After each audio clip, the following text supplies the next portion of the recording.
The board has returned from our closed session and Yeah, maybe not yet. we're not quite sure. We're waiting on the media team, I believe.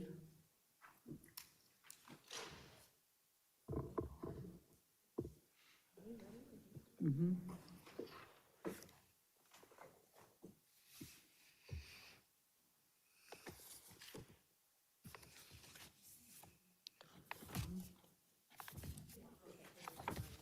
Okay, here he is. Hey, we're not ready. Just 1 minute.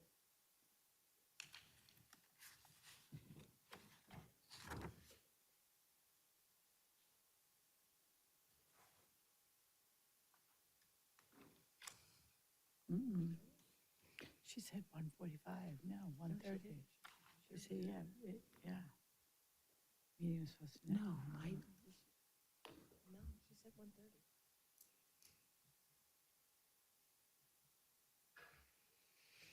Okay, now we're ready to begin. Excellent, thank you. The board has returned from closed session and from the lunch hour as well. And we will now reconvene the board meeting at 1:35. We'll go first to Ms. Taylor, Chief of Board Proceedings, to make a statement relative to the closed session. Thank you. The board members met in closed session, discussed litigation matters. No action was taken. Thank you. And we'll go on to item 10, our Executive Director's Report. Ms. Stowers. Good afternoon. Yvette Stowers, Executive Director for the State Board of Equalization.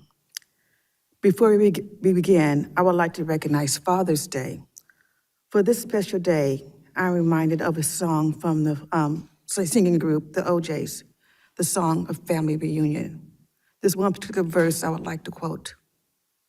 You know the family is the solution to the world's problems today. Now let's take a look at the family.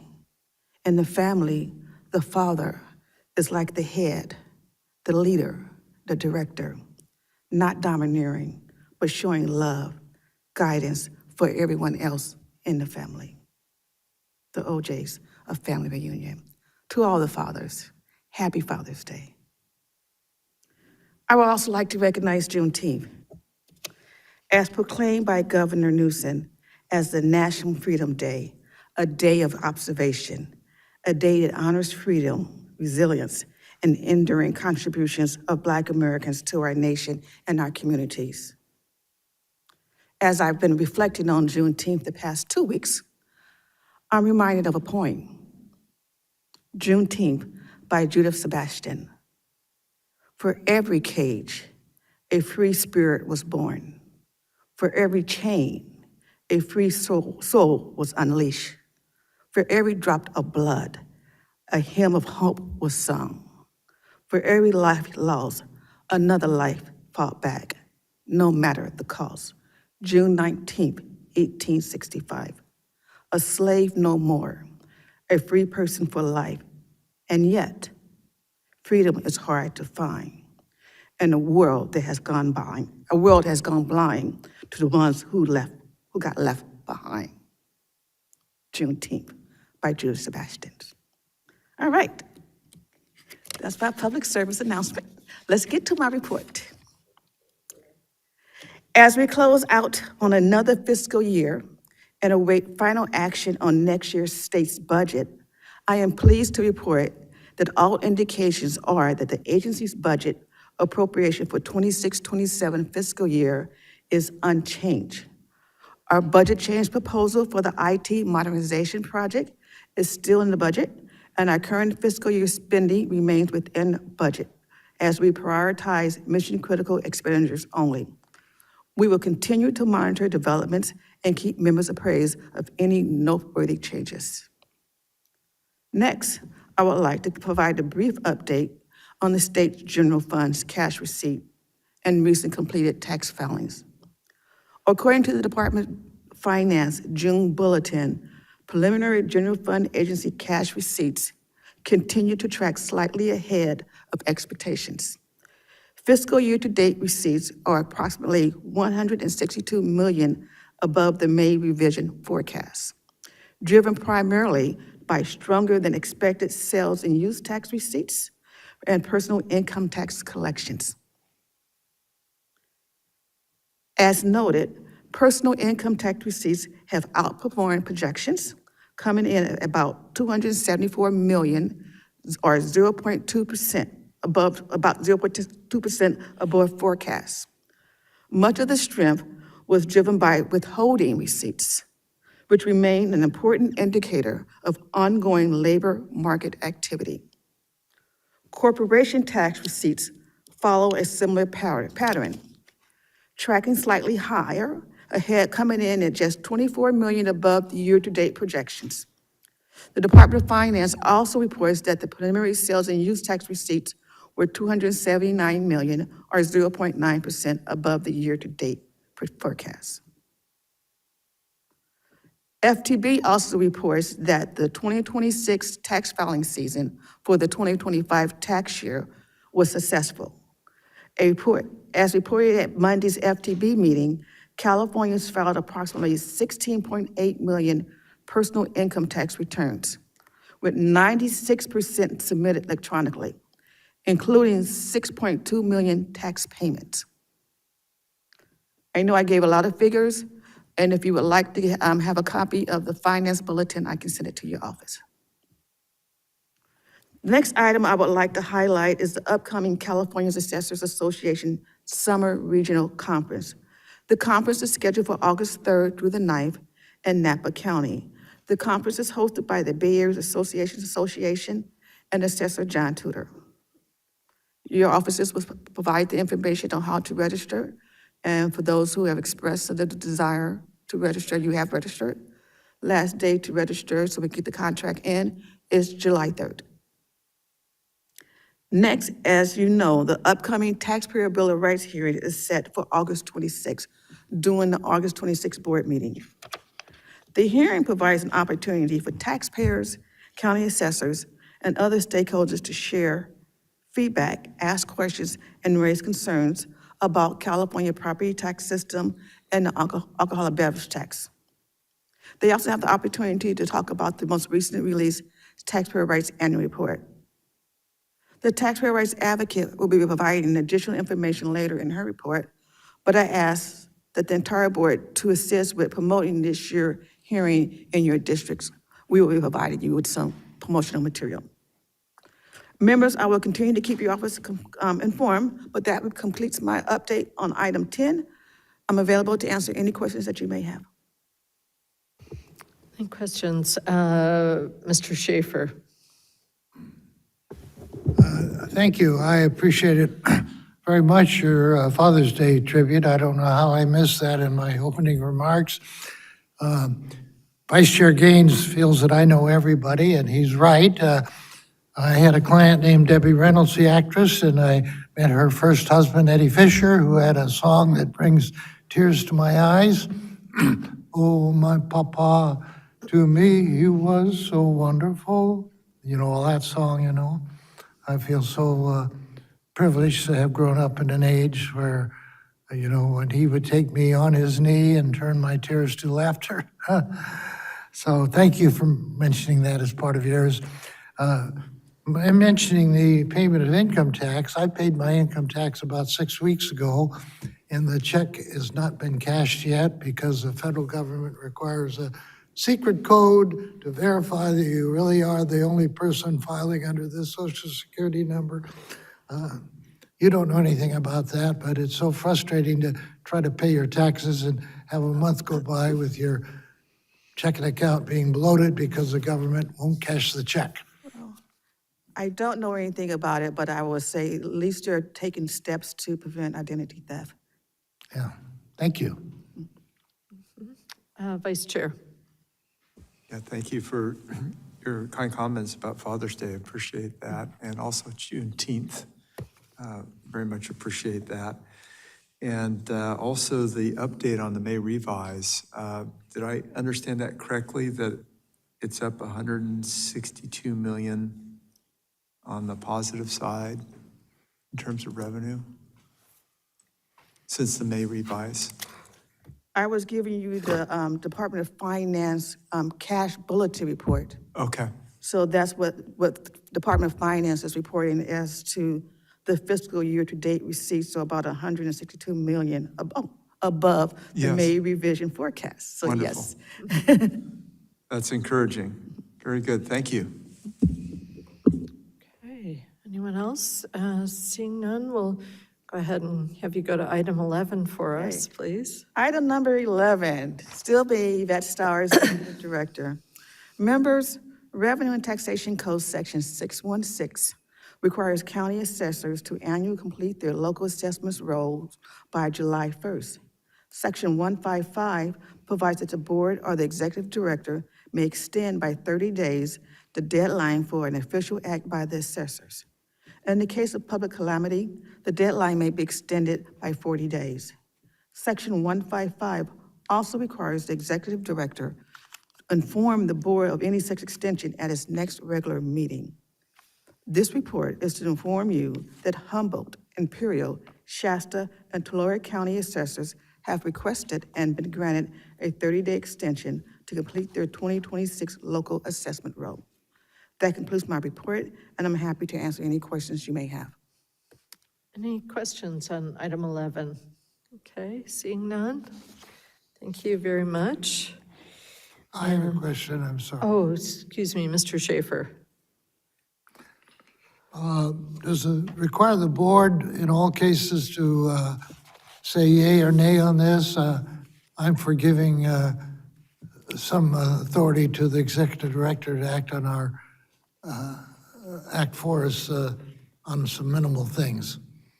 I'm authorized to approve the extensions request, so the board does not have to say yea or nay, but the statute requires for me to inform the board whenever I have granted the extension, Oh. and that's what I just did. Okay, well, that's fine, thank you. Okay, thank you. We'll go on now to item 12, the IT project update, presented by Ms. Taylor.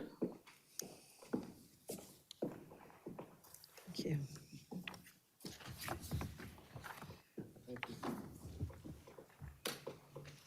Good afternoon, honorable members. I'm Catherine Taylor, Chief of Board Proceedings and Operations Support Services. And today we want to provide you with a brief update on our efforts and progress in modernizing our information technology. One of the top goals in our strategic plan is to modernize our core tax administration functions by leveraging technological solutions. Over the last 6 years, we've evaluated our programs for process improvement and streamlining.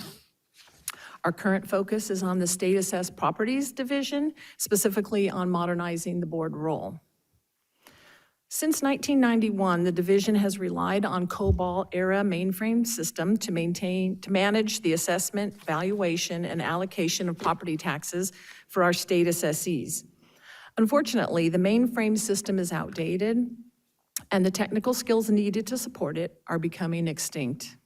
To provide fair and transparent tax administration, the State Assessed Property Division has worked tirelessly, adapting to the aging mainframe using temporary workarounds, depending heavily on manual data entry and producing paper-based documentation. The planning activities for our IT modernization started long before the official procurement process. In the years leading up to this project, CDTFA's Technical Services Division supported several of our modernization efforts. During this period, State Assessed Properties spent significant time working with the TSD business analysts to document their business processes and explore the options available for modernization. We published a request for information in January 2023 to help us understand what options might be available. By fall 2024, we concluded that we needed a new solution, not a patchwork of workarounds. So in December 2024, we formalized our intent to modernize and streamline the State Assessed Properties Division by using the California Department of Technology's Project Approval Lifecycle, or PAL, process. This was the first step in our process to begin accepting a new IT system for State Assessed Properties. bringing this agency together with the California Department of Technology and the Department of Finance for oversight. Our project team includes both BOE and CDTFA employees and is managed by a project manager. The PAL framework has 4 stages from beginning to solution launch. Our primary goal for the project was formulated in the first step, the Stage 1 business analysis. We identified our program problems and opportunities, established our business needs, and assessed our project readiness. As a result of this in-depth analysis, we proposed replacing the outdated state-assessed properties legacy tax administration system with a modern cloud-based solution to enhance the efficiency, security, and scalability of state assessments. The new system will be designed to reduce data entry and manual review of taxpayer submissions, create a fast, secure, and accessible data retrieval and storage system, streamline case management, create an electronic e-filing system for taxpayers, and create a system that uses a set of rules and calculations to ensure seamless processing, ultimately improving taxpayer services and agency effectiveness. The California Department of Technology received our Stage 1 business analysis on March 6, 2025. Next, in Stage 2, alternatives analysis, we evaluated the existing SAPD processes to define the business problems faced by the program and outline how this project meets the agency's strategic goals. The project team developed 9 pillars for our solution requirements that will provide the core components of the new solution. These 9 pillars are e-file web portal, centralized data storage, data governance, tax and allocation computations according to business rules, case management, audit appraisal efficiencies, data visualization reports and dashboards, going paperless, and broadband connectivity. As part of the Stage 2 alternatives analysis, we issued a second request for information in May of 2025 to gather more information from vendors to better understand the technical options available and the estimated cost. All the information gathered was used to develop our financial analysis and recommend a solution approach. The total cost of the project is estimated at $15.6 million, which includes the vendor's cost to deliver a solution and the BOE and CDTFA staff resources that will be dedicated to the project. Of course, we needed a funding source to cover the new solution. We developed and submitted a budget change proposal, or BCP, for $6.3 million to support the project. We submitted our Stage 2 alternatives analysis package to the California Department of Technology on July 22nd of 2025. And then on August 28th, the next month, we submitted our BCP to the Department of Finance for inclusion in the governor's budget for fiscal year 2026-27, which will start next week. The project team fielded additional questions from the Department of Finance and from California Department of Technology's project approval oversight team during the following months. On January 9th, 2026, we were excited to learn that our IT modernization BCP was included in the governor's budget, and 2 weeks later, the project approval oversight team at the Department of Technology provided their Stage 2 alternative analysis approval. The agency took a moment of celebration by voting on a new name and logo for the project. The winning name is STARS, the State Administration Record System, and a project logo was unveiled. Upon the approval of the Stage 2 alternatives analysis, the project team created the deliverables required for the approval of the next stage, Stage 3 solution analysis. These deliverables included the Master Project Management Plan, which covers such topics as project management, change control management, communications management, contract and cost management, data governance, project management, and issue management. These plans define how the project will be managed using role-based activities and processes. These plans will ensure that the project is managed collaboratively with deliberate checkpoints and opportunities to discuss and resolve problems. Our executive director, Yvette Stowers, and her leadership team supported the project by ensuring that the budget change proposal successfully navigated the budget process. Ms. Stowers appeared at Assembly and Senate legislative hearings during February and March and presented our BCP and the supporting justification. Thank you, Ms. Stowers. Stage 3, solution analysis, includes the development of the project's business, technical, and security requirements. State Assessed Property Division employees spent hours working together to create and define the requirements needed for the new solution and our 9 pillars of the project. The solution requirements underwent an internal scrutiny and approval process with both CDTFA, Technical Services Division, and BOE before final approval. Under the oversight of CDT's Office of Statewide Technology Procurement, the project team developed a statement of work, several key exhibits, and the request for proposal to release to the public. Our Stage 3 solution analysis was submitted to California Department of Technology's Project Approval Oversight and was approved on June 1st of this year. Stage 4, project readiness and approval, started with the posting of our IT modernization STARS request for proposal on the state's procurement portal, Cal eProcure, on June 5th, 2026. As we speak, prospective vendors are reviewing our request for proposal and preparing to submit their bids by August 10th, 2026. We are also waiting for the 2026-27 California state budget to be signed, confirming the funding requested in the budget change proposal. So what's ahead? The project team will prepare for project implementation in Stage 4 project readiness. The team will finalize the contract management process to ensure that the contractor adheres to the terms and conditions of the contract and all their services meet our expectations. We will assess our organizational readiness for implementation by educating agency staff on how they can assist with the development of the new solution. Agency staff will provide subject matter expertise as well as their skills in reviewing materials and deliverables provided by the contractor. The staff will support the STARS implementation while continuing to complete their regular program responsibilities. We thank them in advance for their commitment to helping us achieve our strategic goals. This stage also allows the project to reflect on the project's initial business objectives and set the final baselines for schedule, cost, and the key milestones for the project. These baselines will be used to measure our progress over the life of the project implementation. The project team will also identify any potential risks, evaluate their impact, and develop mitigation strategies if needed. Stage 4 project readiness also includes the evaluation of the bids received, contract negotiations, and the final decision and notification of the award on or near November 20th, 2026.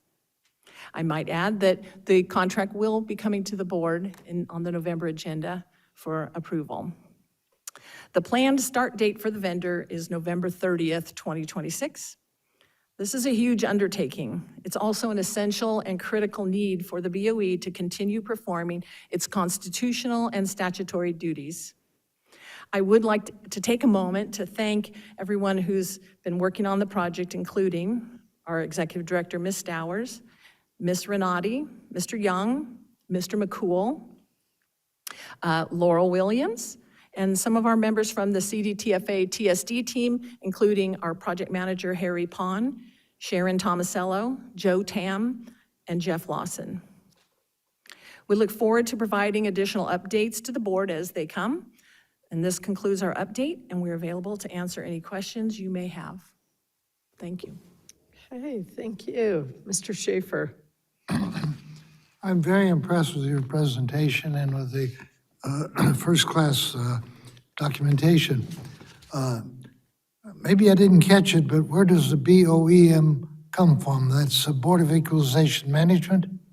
Board of Equalization Modernization. Modernization.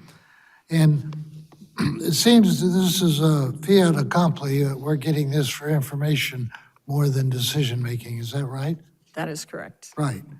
And the cost of $15 million, that's really a lot of money. It's about 40% of our budget, but I don't think that's relevant because this is a whole different concept. It is a lot of money, but a majority of the cost, $11 million roughly, is just the cost of our own staff that we currently already pay for. So there's, the cost is neutral as far as we're concerned, because we are not going to be needing to hire anyone to do this project. We'll be using our own staff. There may be some overtime costs and things that might figure in along the way, because we all have to do our regular jobs in addition to supporting the project. I appreciate the multicolors and the arrows here and there and the bear in the Capitol. It makes it a lot more interesting and consumer-friendly, and I want to thank you for that. Thank you. You're very welcome. Okay, Vice Chair. Great, thank you. So of the 15.6 million, 11 million is staff. So how does that, is that a true cost then?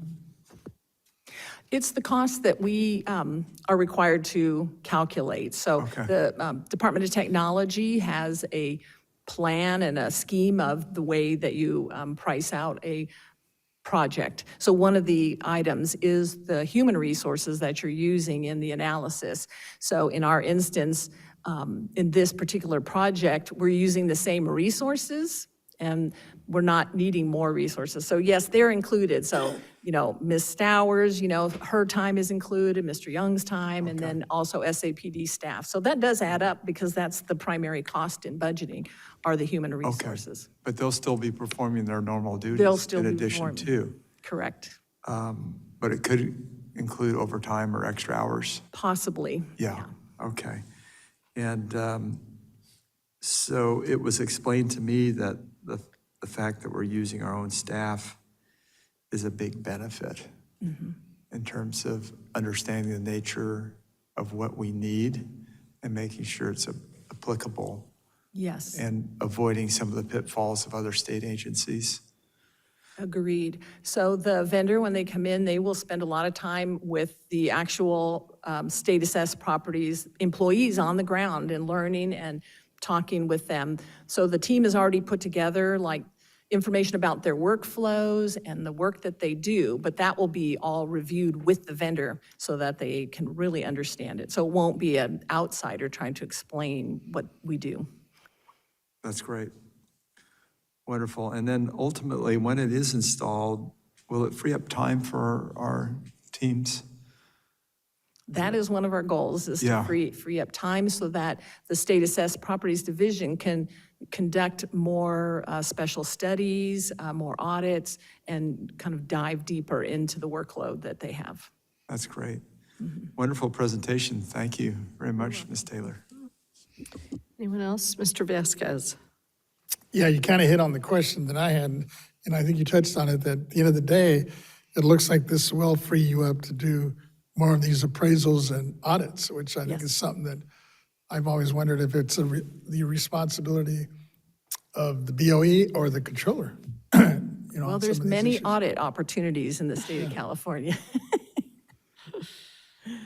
Sounds good, thank you. Thank you. Okay. Well, thank you so much for this report on this entire project. It is really impressive, and it's because of the hard work of staff that the BCP has continued to be in the budget and to be moving along. And we really appreciate all the staff that have put so much thought into the process and ensuring that our State Assessed Properties Division, which does produce the revenue for vital services in California, is moving forward in an expeditious manner. So thank you so much. Thank you. Great, and we will go on now to item 13, our operational priorities report, presented by Ms. Renati. Good afternoon, Madam Chair and honorable members. I'm Lisa Renati, Chief Deputy Director, and today I'll provide a brief update on workforce capacity, employee development, and several initiatives underway to strengthen our organization.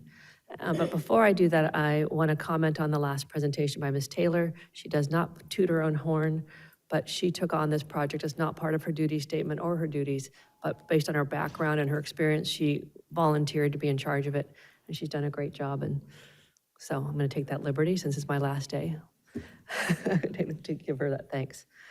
The first item is our workforce capacity. Since our last meeting, we have successfully hired one new employee in our legal entity ownership program. The new employee joins us from the Nevada County Assessor's Office, and we are pleased to bring their valuable local property tax experience to further strengthen our technical expertise. All of our remaining vacancies are in active recruitment. Our vacancy levels still remain below 10%. I think we're close to 7%, so we're doing really great. We're just trying to fill everything we can as soon as we can.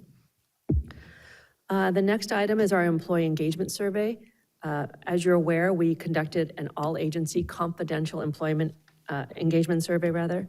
We asked all staff to share their thoughts and ideas on how we can make meaningful improvements to our agency. Our participation rate was about 70%, which is pretty darn good. And we received a lot of thoughtful, candid, and constructive feedback. Some of it was positive, some of it was not, but all of it was valuable. The executive team approached all the results. We sat in a room with open minds and no egos. We looked at everything and how we can genuinely improve the BOE so that people continue to do the meaningful work that they do, grow professionally, and feel valued. So overall, the results show that we should be very proud of ourselves, and we are. The majority of employees reported being satisfied or very satisfied with their jobs. Employees consistently highlighted strong team relationships, meaningful work, flexibility, and work-life balance as reasons they choose to stay at BOE. And those aren't small accomplishments. At the same time, the survey identified clear opportunities for improvement. What's encouraging is that the themes were remarkably consistent. Employees were thoughtful and constructive in identifying both strengths and areas for growth. After reviewing all of the data and comments, and multiple themes consistently emerged and formed the foundation for our action plan and initiatives. And I'll include a few of our initiatives for your information. The first is communication and information sharing. To improve transparency and awareness of agency activities, we launched a dedicated intranet page called Forward with Purpose that serves as centralized location for agency-wide initiatives, project updates, organizational priorities, and status reports. This is a one-stop place where everyone can look with greater visibility and know what's going on. We found that we would start new initiatives, but people didn't know about it, so now anyone can look at it. We're also trying to push forward initiatives to standardize management expectations regarding their own team meetings with their employees, communication practices, and promoting consistency across the organization. The next initiative is regarding career development and advancement, and we have several initiatives underway to strengthen career growth opportunities. Some of them you've heard about, the ongoing project to update our BOE specific classifications, development of a property tax specialist classification to add to our current classifications. We've created additional needed manager positions. We're having a career ladder update and review, and we're creating an employee onboarding survey so we can gauge how our new employees are doing right when they get to us and not when they leave us. We're also expanding our leadership training. That was a big theme, is to expand our leadership training, and we're working on that as we speak. Longer-term initiatives are salary compaction, updated tax program training plans, digital skills training, and expanded cross-training and rotational assignment. The next initiative is employee recognition. To strengthen employee engagement and reinforce positive contribution, we're enhancing our supervisor feedback and recognition efforts just at the lowest level. Just having your supervisor say, good job, you turn in a big assignment, get a little acknowledgement for that is always helpful than just putting it in the inbox. We're also reinstating our Superior Accomplishment Award Program and the Team Superior Accomplishment Award Program. And that's a formal recognition that will come before the board, so you can recognize those employees that are doing the superior work. And the last theme I'm going to talk about initiative is workload balance and operational efficiency. We're going to focus on ensuring that workloads are appropriately distributed and resources are aligned with organizational priorities. Most of that's going to be involved continuing process improvements to reduce redundancies, streamlining procedures, evaluating our technology and equipment needs. Our IT project is one of those. And we'll continue to look at other IT needs that we have so we can make sure that we're operationally efficient.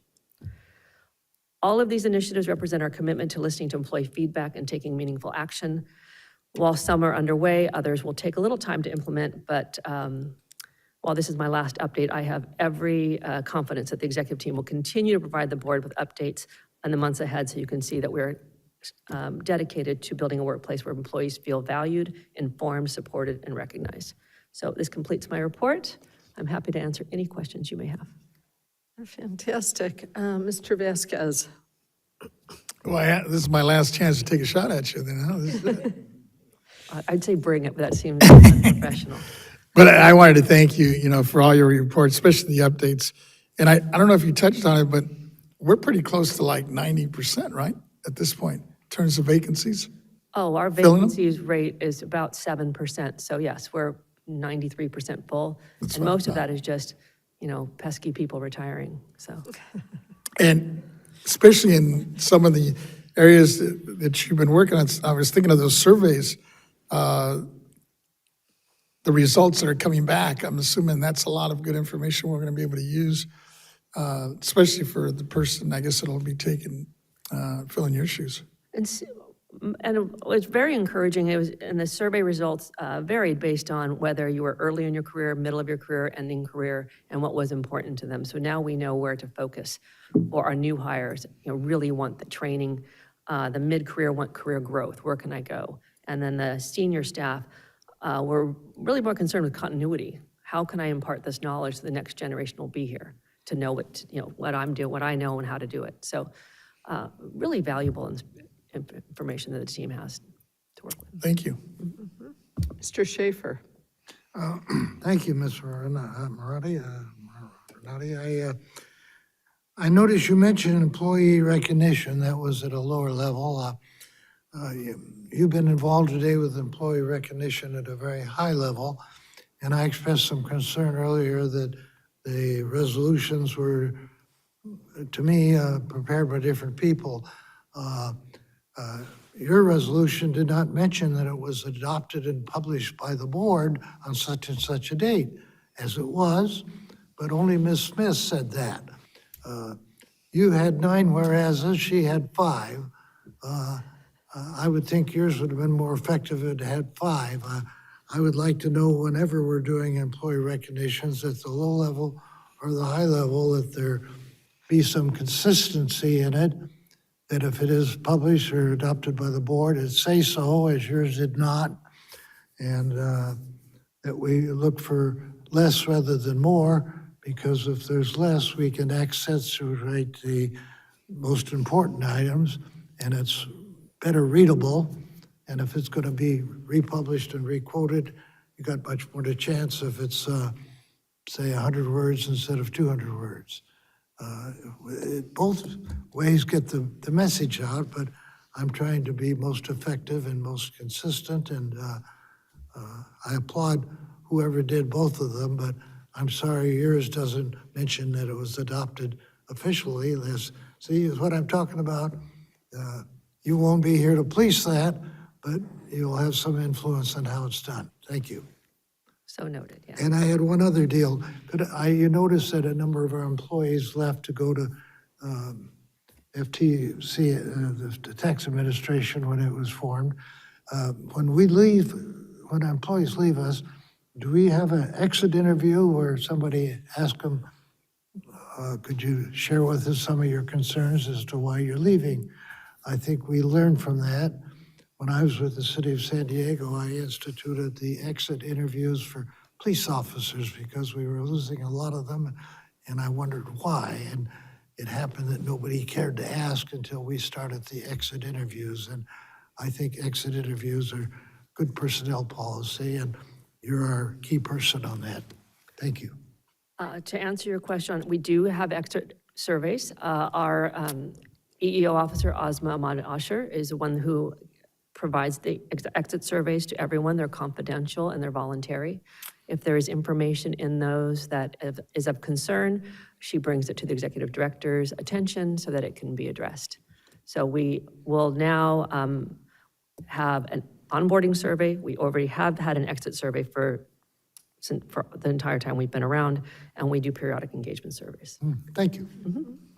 Okay, Vice Chair. Can you recall the normal vacancy rate for a state agency? Because I'm comparing it to ours at 7%. Typically, anything under 10% is considered good. I've seen it as high as, well, we've seen it very high, but we've seen some agencies have 20%. It just depends on the size of the agency. But our goal is always to have zero, but You'll never it's have almost zero, impossible. though, probably, right? I've seen zero in my lifetime, like for 1 week. Okay. And it was wonderful. But it doesn't happen because, people get promoted and you have Sure. positions to fill. That's right. So, Good. Well, very, very good job. Thank you. thanks. Okay, seeing no other questions, thank you so much for everything, Ms. Renati. And we'll go ahead and invite up Ms. Hendrickson to present on item 14, the Taxpayers' Rights Advocate's Office report.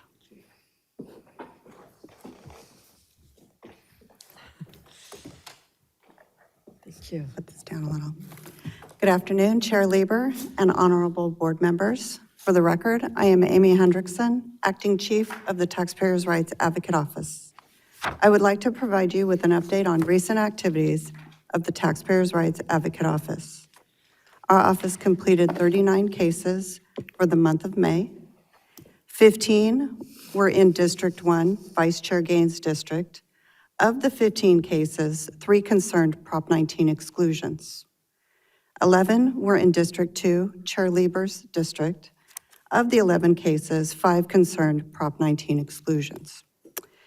9 were in District 3, Board Member Vasquez's district.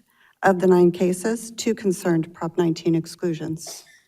4 were in District 4, Board Member Schaefer's district. Of the 4 cases, 2 concerned Prop 19 exclusions. Of the 39 cases, 12 were in the administrative category and 27 were in the valuation category.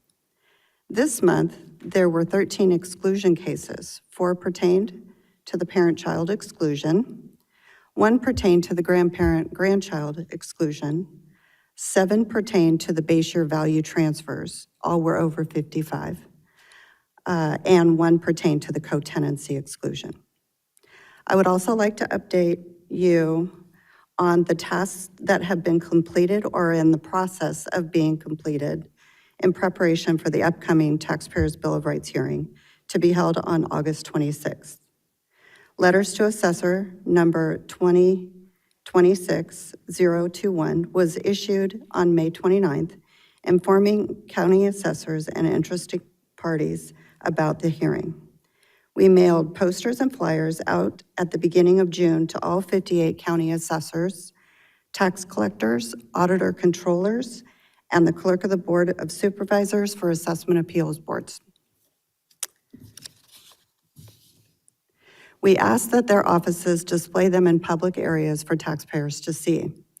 At today's meeting, each board member office received copies of the posters and flyers.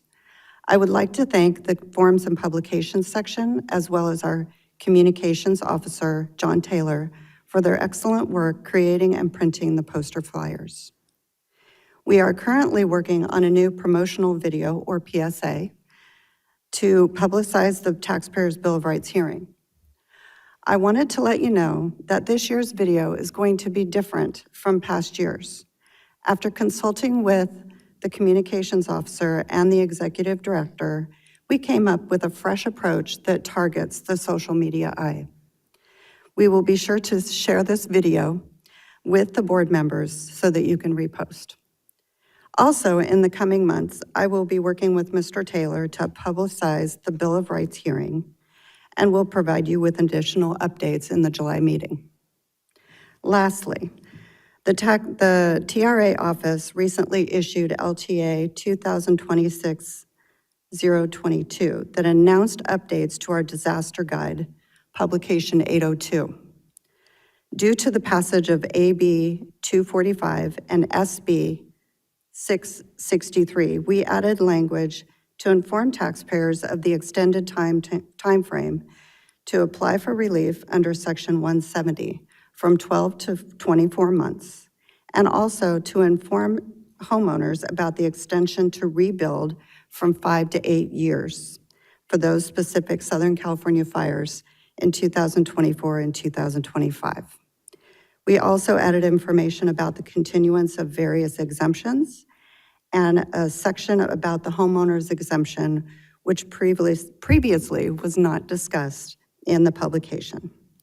This concludes my update. I am available to answer any questions that you may have. Mr. Schaefer.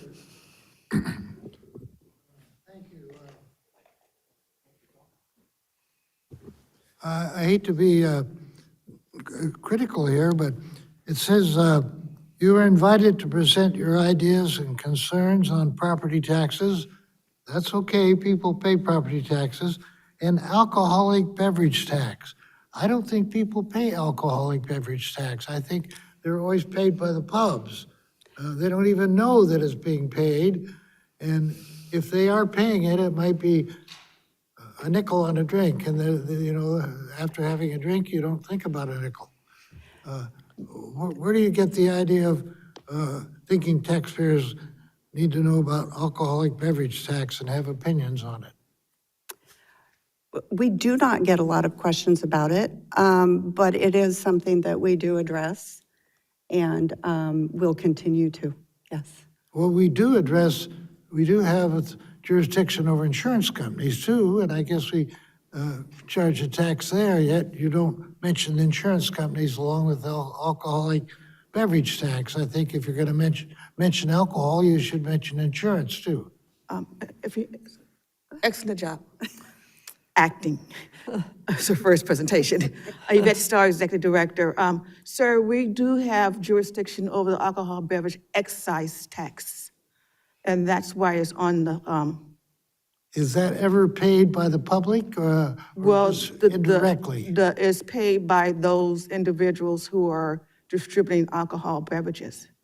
So they may be corporations, but they have a right to participate in a taxpayer Bill of Rights hearing. So we're not talking to the alcoholics, we're talking about management. We're not talking about retail alcohol tax. We're talking about the excise tax Right. that we have jurisdiction over.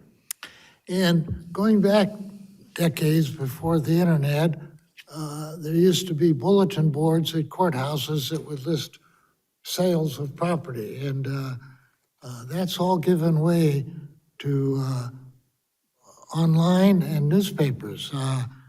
I've been thinking of where I might go look at property being sold at tax sales or something, and there's no place to go. The courthouses no longer have billboards.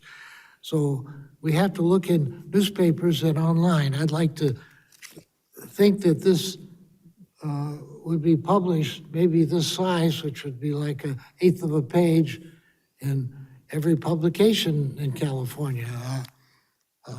Could you speak to that? I mean, what do you expect me to do? Run around town and put this on the board? There are not bulletin boards available. I couldn't find 20 to 40 bulletin boards in San Diego County if I tried. Well, we will do a news release and with reference to upcoming taxpayer Bill of Rights hearing. I think she referenced that in her talking points. That's where we want to provide the board with the marketing material for those board members who are out in their community, in their districts, and they would like to share it with their constituents, is why we provided it to you. So this is not the only publication. You have People in the, San Diego County are going to learn about this if I don't do anything with this. well, you don't have to, sir. We also send it to the San Diego County assessor, tax collectors, and treasurer. They will more than happy post it in their offices. Yeah. I would like to, how many of these do we put out outside of our family here? Do you have thousands or hundreds? A couple of hundred. It's not that many. I think she gave you a head count. How many? Well, there's 58 counties. There's 58 counties, and we sent it to all 58 counties and the elected officials within those counties, the assessors, the collectors, and the treasurer. And there are 120 legislators over here. We did not send it to them. We sent it to select committee consultants, the Rev and Tax Committee consultants, and the chairs. That's who we will send that publication to. And to my advisory committee, which consists of other elected officials and chambers. Do we know how many people? And they would get an email of it. Do we know how many people called in last year when we had this? I would have to check the stats, so I don't have it readily available. I thought that there were hundreds watching our performance, but I've heard today there's 7 or maybe 8. So, we have to stir up some more interest. Well, that's why we gave you the posters. And what do you want me to do with these? Pass them out. And Advertise for us. just, Be our just ambassador, to, just please. to, and, excuse me. One of these for everybody in the room, okay? Excuse me, Mr. Schaefer. In the interest of time, because I know that we can't all stay here after time, some folks have other meetings to get to, but, this is just a very small sample of them, but it's something that you can carry with you. And I do a lot of walks of retail business sections. Now, not everybody wants to hear when you walk into their shop that you might be from a tax agency. That isn't the world's most popular thing. But it is nice to give them this little poster, a mini poster that looks very nice, full color, and just offer it to them if you would wish to call in. And what I'm going to do, I'm assuming that there's a similar graphic on our social media for the BOE. And what you can do is to go onto the BOE site, say on Facebook, Instagram, et cetera, and share it to your own social media accounts from there. And, it's also a good little assignment for staff to let's see who can get the largest number of these up on specific areas where we think people will be highly interested. In public areas, yes. In public, but we need to capture the more wonkish taxation-interested people.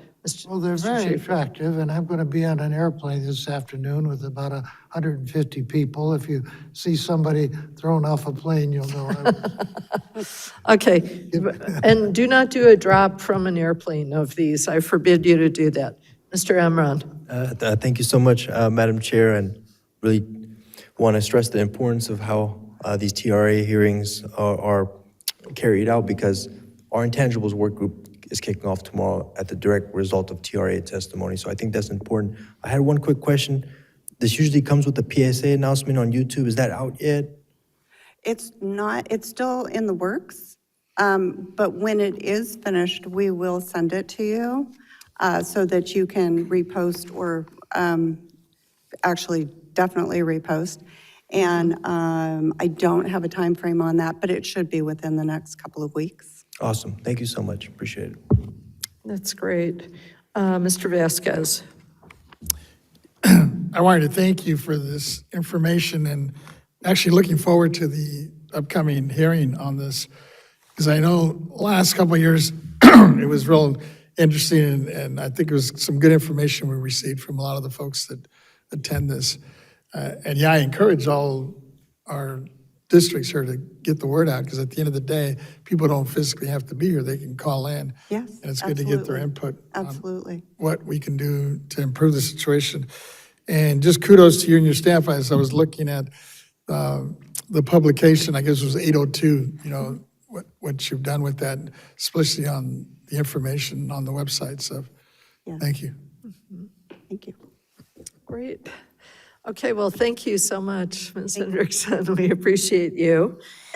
And we'll go on now to item 15, which is the Property Tax Deputy Director's Report presented by Mr. Young and also by Ms. Steeman, who's approaching as well, and others. Thank you. Yes, thank you. Good afternoon, Chair Lieber, honorable members of the board. Once again, I'm David Young, Deputy Director of the Property Tax Department. For you today, I will have 3 reports. The first one will be a report on our letters to assessors since we last met. That will be by Ms. Carolyn Steemans. She will follow that up with a report on our appraisal training and certification program. And lastly, I will have Ms. Pam DiNapoli follow that with a report on what's going on in the State Assessed Properties Division. So if you're ready, I'll have the first one. Yes, please.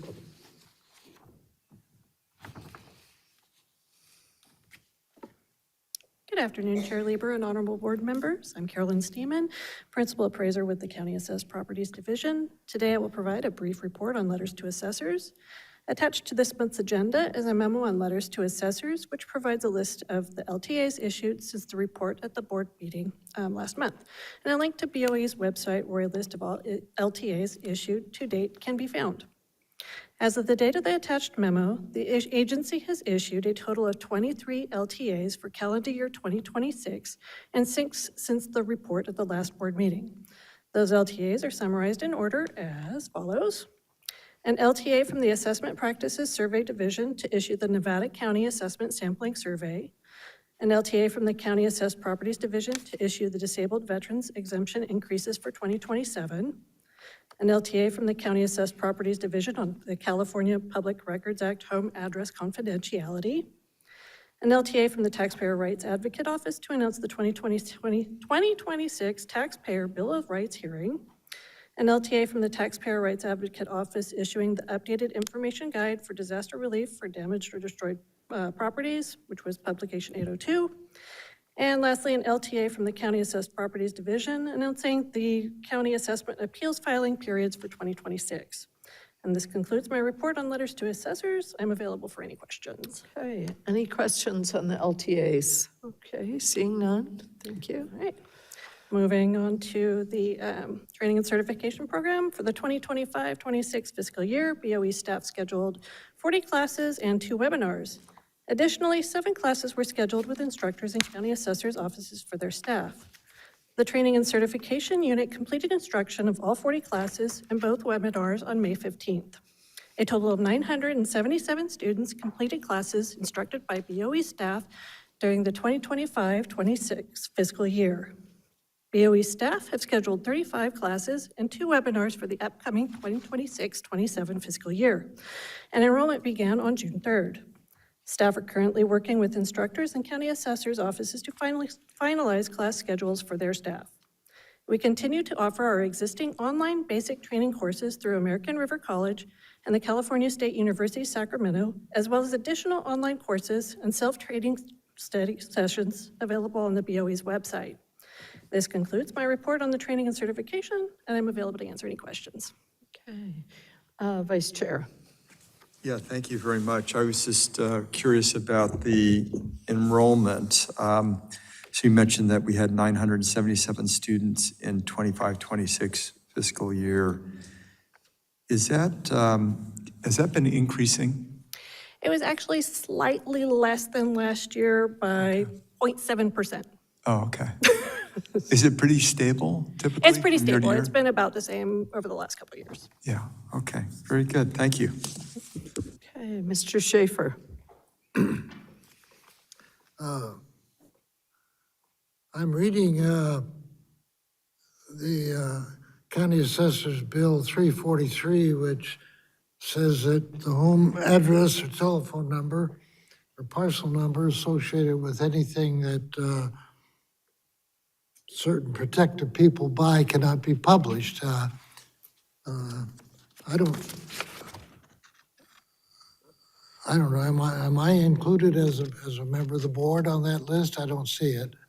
I don't have the list in front of me, but the bill itself actually names specific parties that are protected.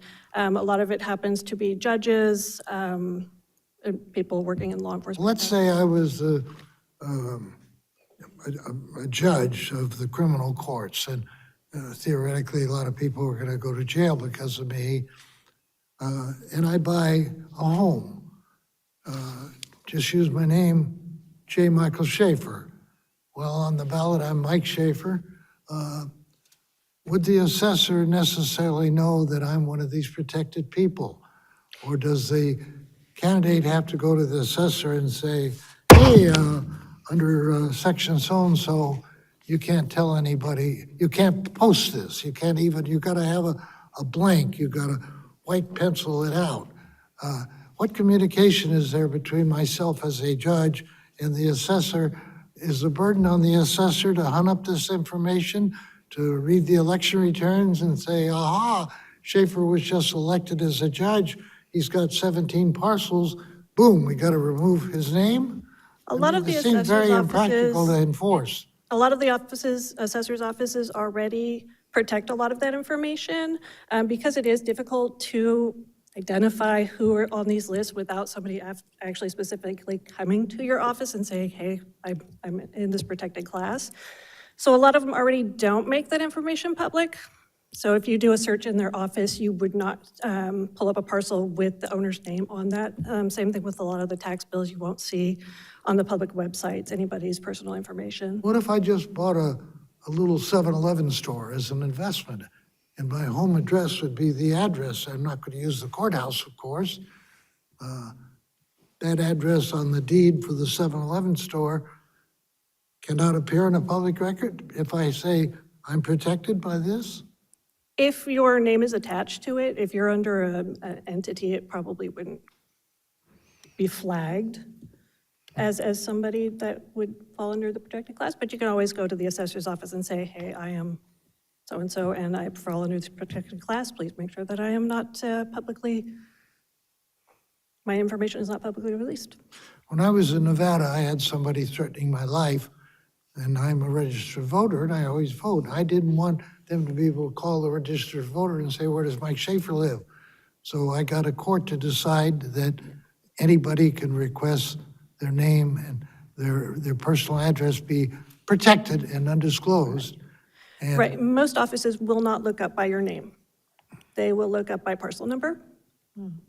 And I see Ms. Himovitz coming up, and she's probably indicating that we should ask these questions under item 16, yes, and where we'll have more discussion of I legislation. agree with the chair on that, yes. Okay. I was just coming up to clarify that constitutional officers are included in this list. That was all. Okay. We're getting closer and closer to the target here of the information.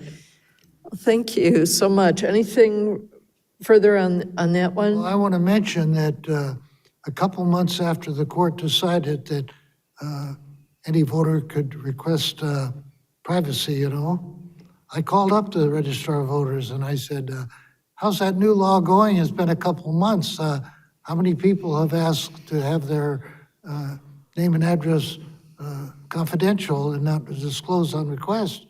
She said, 2, you and me. Okay, there you have it. Okay, well, thank you so much, Ms. Deeman, for that report, and we'll invite up Ms. DiNapoli to give us the state assessed property report. Good afternoon, Chair Lieber and honorable board members. My name is Pamela DiNapoli. I'm a manager in the State Assessed Properties Division. So today I'm going to provide a brief update on the status of our ongoing work in the division. Staff is continuing to work to complete the private railroad car assessments for the current year. The private railroad car property statements were due April 30th, and staff have been working diligently to complete these appraisals. The final PRC values will appear before the board at the July meeting. Unitary staff have completed the annual allocations of unitary values that were adopted by the board in May. Our board roll staff mailed the allocations of assessed values to all the state assessees on June 14th, which is within the June 15th required date per the Revenue and Taxation Code, Section 746. Assessees now have a period of time to review the allocation reports and notify us if any errors or concerns before the July meeting when we will adopt this year's board roll of state assessed property. Our board roll staff is currently working on preparing the preliminary board roll for the 58 county auditors. These are scheduled to be mailed approximately July 1st. Revenue and Taxation Code, Section 755 requires the mailing by July 15th. Our unitary staff is currently working on audits. Audit candidates were identified during the recent valuation season. Initial audit letters were sent at the beginning of this month, and our auditors are now in the midst of working with the SESI representatives to acquire necessary financial information and documents to conduct their audits. Our auditors will spend the next few months traveling and conducting their assigned audits before submitting them for review. After several levels of review, the audits resulting in a recommended change in value will come before the board for consideration. Our real property appraisers completed their 2026 land valuations and are now focusing on their 2027 appraisal counties. There were about 10,000 land parcels assessments completed for 2026 between our Southern California and Northern California real property appraisers. Our tax area services section has completed their 26-27 filings. This encompassed about 447,905 acres. Well, that wasn't approximate, that was exact. And they processed 352 filings. They are busy logging and processing the filings now for 27 and 28, so we jump right from one season to the next. There's no downtimes.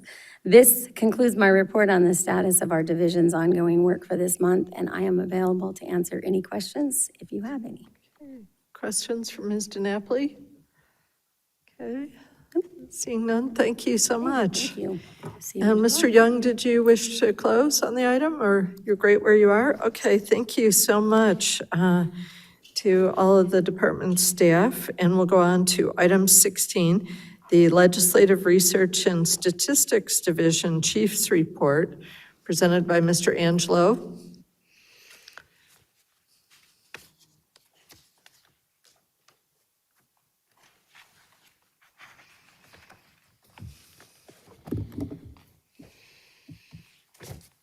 Hopefully this doesn't create any feedback.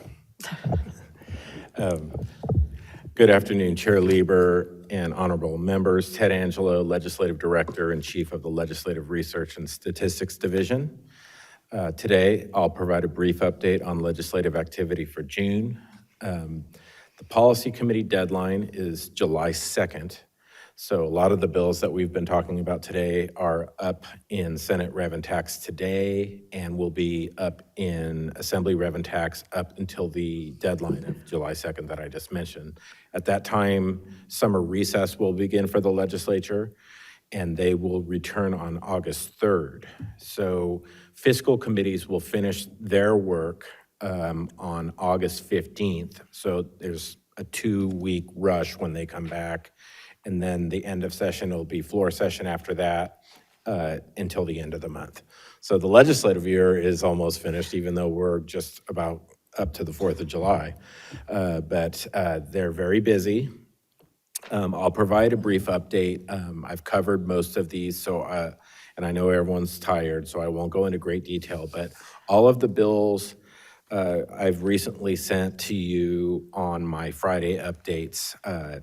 I have updated you with some analyses for bills that were amended or that were being updated with our fiscal and revenue projections. A lot of the bills, as directed by Executive Director Stowers to me to convey your support. We've talked about today adding AB 2089 and SB 420, so those will be going to the legislature conveying your support, as well as the others for AB 1668, AB 2022, AB 2172, SB 888, and SB 974 are those that you already supported at previous board meetings. SB 1437, the board supported and sponsored proposal to extend the sunset date governing pipeline rights-of-way. It has passed both houses and is on its way to the governor. So I'll keep you posted on that. Again, that's one extending sunset dates that has happened multiple times. I don't foresee any problems with that bill. So it's headed to the governor. AB 1668, Pellerin, is the sunset date extension for open space land that you supported. It's headed to Senate Appropriations and will likely be on suspense, as most bills with any significant revenue projections will be. And again, they'll be taking up those suspense files when they return from summer recess. AB 2022, Gonzalez is the one that enhances the disabled veterans exemption that you supported. That'll be up in Senate Appropriations and will likely go to suspense as well. AB 2089 Ward is one of those that you took a support position on today for the electronic capability for assessors for the welfare exemption determinations, and making sure that we're working with them and holding them harmless from any liability, getting information from us after a deadline. That bill is up today in Senate Rev and Tax. AB 2172 Gibson is the Assessment Appeals Board proposal that you supported. And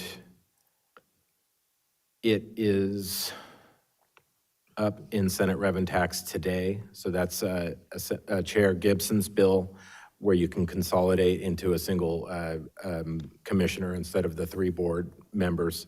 But you can opt out of that if you don't prefer that as a taxpayer. And it requires us to work with them on standards and rules that if they differ in any way from the current process.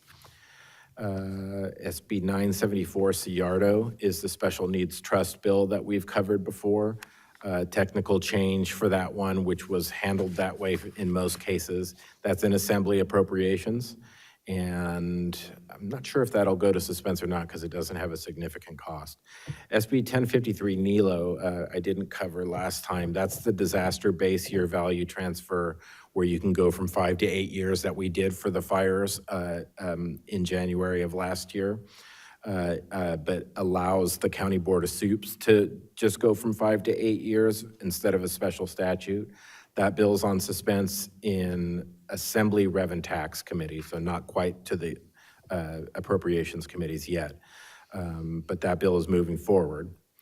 In terms of 2-year bills that are still moving and that you support, SB 288 by Senator Ciardo is the probate bill to allow people for the Prop 19 issues for the ambiguity in current law where you have to move in within 1 year and they can't because they're in a probate situation. So that is on suspense in Assembly Rev and Tax and will be up next week. If they have that here, yes. The Policy Committee suspense file is up next week before it goes to Appropriations Committee. As always, my office will continue to keep you updated with the weekly reports that I referenced earlier. This concludes my report, and I'm free to answer any questions you might have. Okay, questions, Mr. Vasquez? Thank you, Madam Chair. And thank you, Mr. Angelo, especially for following and analyzing some of these bills, because I know a lot of them have so many moving parts. And actually meeting with some of the members earlier this morning, they were talking about, I kind of hit what you were talking about, anything that has a budget implication is going to have a tough time. Right. Getting out. Matter of fact, they're making some cases right now to try to cover the whole healthcare issue, because that's really a tough one for a lot of these workers. But looks like the governor is not bending, at least not right now. We'll see what happens here in the next couple of weeks. But I was just wondering, from your take in terms of what you've been doing, especially on those ones that have any kind of a budget impact, and some of the ones that we supported, where do you see those finally ending up, or do you think they have a life? I really can't opine on that right now in terms of whether I think they're going to survive or not, because it really is unknown. In the committee process for suspense files on the Senate side and the Assembly side has always been caused great consternation for many because it can be a very great, well agreed upon public policy proposal, but the fiscal impact is such a difficult one for our budget year. Other times we've been flush with money and they just haven't done anything on it in those years. So it really is a great unknown. But I think they've weeded out quite a few bills. So my feeling is the ones moving along now, I don't know if we'll see as many held on suspense as they've crossed over. as we might have in years past. There's not as many proposals moving. And again, they're focusing on the budget, on the larger budget picture as well. So, you know, some of the veterans' proposals were held earlier. The one that's surviving is enhancing it for the disabled vets. You know, there's a chance something could happen for that this year. I know we did it with some of their income in another proposal last year, shielding some of their income from how you qualify them. So I'll leave off there, because I'll get myself in trouble if I start prognosticating. And I know there's a bill, I guess, coming forward that's going to try to, moving forward, I guess, looking, holding back on those good years to reserve, have a bigger reserve. Because I think what's happening is that because of that, you know, they get caught in a situation like this where a lot of people are going to get hurt because of the budget, because they don't have that reserve when we hand all this money. But along those lines, I think you touched on it. Do you see anything coming forward? I'm just worried about some of these folks, especially in Altadena, in my district, Altadena and the Palisades, said, you know, they gave them the extension of a year. We were coming up on the second year. And I just don't see them moving that quick, and they're going to get hit with this property tax bill here on a piece of property that basically is vacant, a vacant lot. I've read stories about it. I haven't heard anything from the governor's, you know, point of view on that. I know that everyone feels horribly for everyone impacted in that particular disaster, as well as any others that occurred. Yeah. I don't know what else could be done via executive order or whatnot for those that are behind the rebuild timelines, given the difficulties. I can't say, but I do know it's on people's radar. Okay, thanks. Okay, Mr. Emron and then Mr. Schaefer. Thank you. Thank you, Madam Chair. Appreciate your work here, Mr. Angelo. Trying to still grasp my hands around the electronic signatures. I know we had a Gibson bill last year, AB 1879, which allows assessors to take electronic signature, and then the Ward bill that we supported authorizes, Yes. right? But we're still in a gray area where it comes to a full-on requirement, right? And I think that's something that we have to speak to the assessors about, whether it be a budget concern or just technology constraints. But maybe that's a conversation we can have in the future as well, because it seems like there's a huge gap between the practitioners and the assessors on the implementation of this, even if you use a third-party DocuSign, for example, or Adobe, right? So that's something to watch out for in the future as well. And then just yesterday, Governor Newsom, the Senate and the Assembly announced a three-party agreement on Senate Bill 417.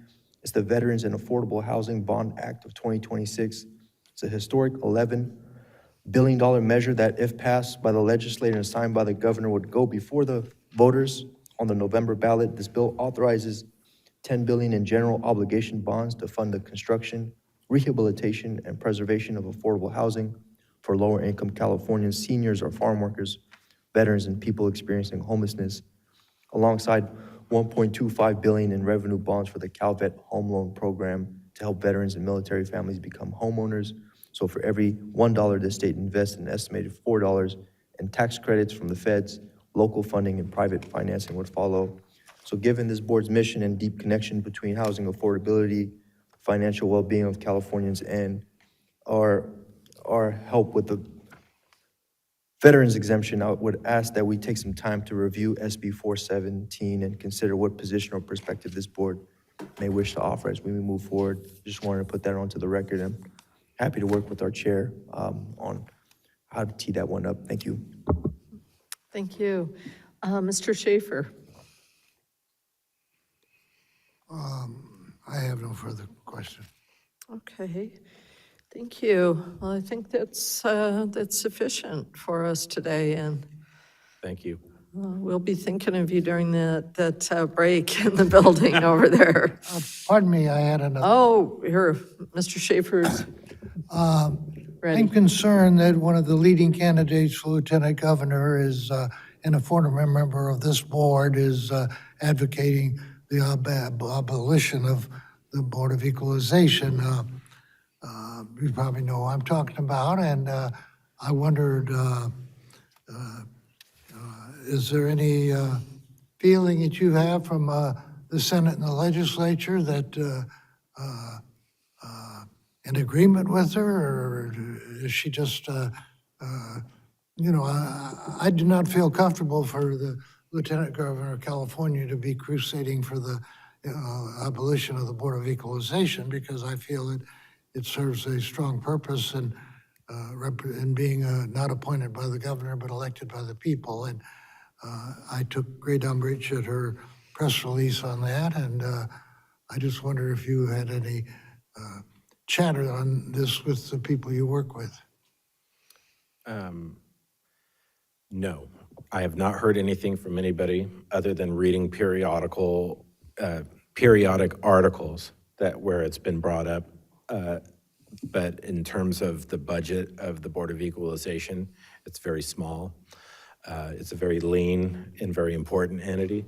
But I will not opine on fiscal prudence concepts by others saying it can be done without, other than to say I have not heard any kind of rumblings from the legislature that they feel like that needs to be considered again. I've just read about it in a couple of articles. Sure, I would think that every legislator would find great merit in what we have, because it provides an opportunity for them to extend their public service, and they've been a taxpayer's representative as a legislative member, and this gives them an opportunity after term limits to be a service for a term or two. And I'm just as surprised to see malcontents spring up once in a while, but they haven't gone anywhere, and I don't think they're going anywhere. Thank you. Thank you. Okay, well, thank you. So I'll keep you Mr. posted Angelo? on anything else that's going on, but that's my report for today. Please do, please do. This list is getting stronger and stronger within the active bills, and I'm really proud that this board has taken a position now on many of these bills, and we still have time to do that. So thank you for your work. Thank you. Okay, so we'll go to public comment for the executive director's reports, and we have no written comments nor any public comment cards within the auditorium. And so we'll go to the AT&T moderator. Moderator, if you would please let us know if there's anyone hoping to make a comment on items 10 through 16. Please press 1 followed by 0 to make a comment. 1 followed by 0.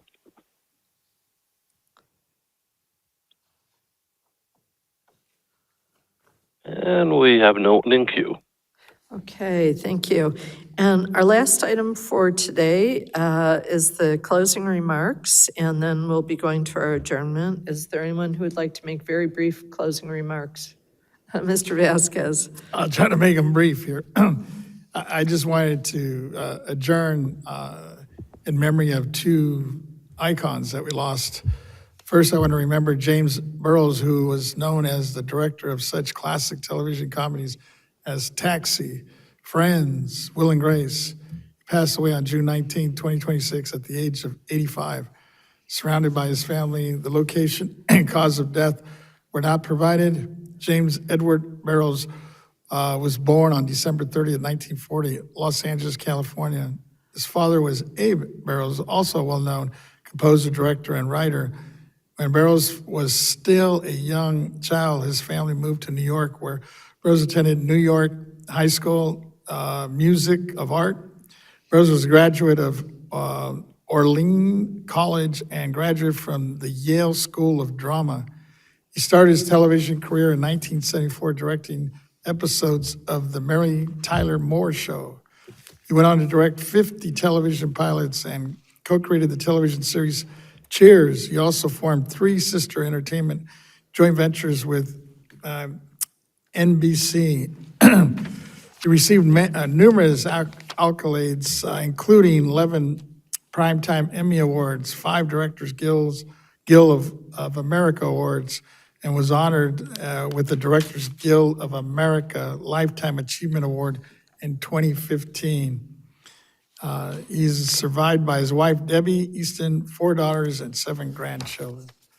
And then last but not least, Clive Davis, the American record executive, record producer and lawyer who launched and resurrected the careers of such superstars as Janis Joplin, Whitney Houston, Carlos Santana, Alicia Keys, and became one of the music industry's most powerful figures. He died in his Manhattan apartment on June 22nd, 2026, after being hospitalized for an upper respiratory issue. He was 94 years old. He was born on April 4th, 1932 in Brooklyn, New York, where he grew up in Crown Heights neighborhood. His father was an electrician and traveling salesman. He attended New York University, then Harvard Law School, eventually landing a job as an in-house lawyer at Columbia Records. His legacy in music business spanned 7 decades across varying genres of music. After being named president of Columbia Records in 1967, at the age of 35, Davis scored hits as such success decades with diverse group of now icon artists, including Barry Manilow, Grateful Dead, the Notorious B.I.G., and Kelly Clarkson. Dave won a Grammy Awards as a producer and was inducted into the Rock and Roll Hall of Fame as a non-performer in the year 2000. He'll be sorely missed. Thank you. Thank you. Vice Chair? Yeah, thank you very much. I just wanted to take this opportunity to recognize Maureen Carter, who was a philanthropist in El Dorado County, and they had a very successful construction company called Carter Kelly Incorporated. And they were just known, if there's ever a need in the county, they were engaged. And Maureen's nonprofit involvement started in the early years with Seroptimist, El Dorado County Fair, Junior Livestock Auction. She started an annual coat giveaway program, Coats for Kids, with family and friends. She was a past board president of the El Dorado Community Foundation, past board president of the founding cabinet, and a founding cabinet member of the El Dorado Women's Fund. And so just want to recognize her. She was pivotal within the community, and recently passed away on May 20th, 2026. She was 78 years old. Thank you. Thank you so much. Mr. Schaefer, Mr. Emron, any closing? No closing? I guess. Mr. Emron. Intangibles kick off tomorrow. Really looking forward to it. It's going to be a very historic day. Many people are traveling to Sacramento too, so looking really forward to it. We're going to kick off at 10 a.m. Yes, Madam Chair? Yes, thank you. And as Mr. Emron has mentioned, tomorrow, June 25th, 2026, is our board work group on further uniformity in methods of valuing intangible assets and rights, which will be right here at the Maley State Office Complex at 10 a.m. It's going to be a full day, and I think a very well-taken day. And then our next scheduled board meeting is on Wednesday, July 22nd, 2026, also right here at the Maley State Office Complex in Sacramento, and that will be beginning at 10 a.m. as well. And so we are actually 4 minutes ahead of time now. We made it, folks. So we will go ahead and stand adjourned at 3:02 p.m.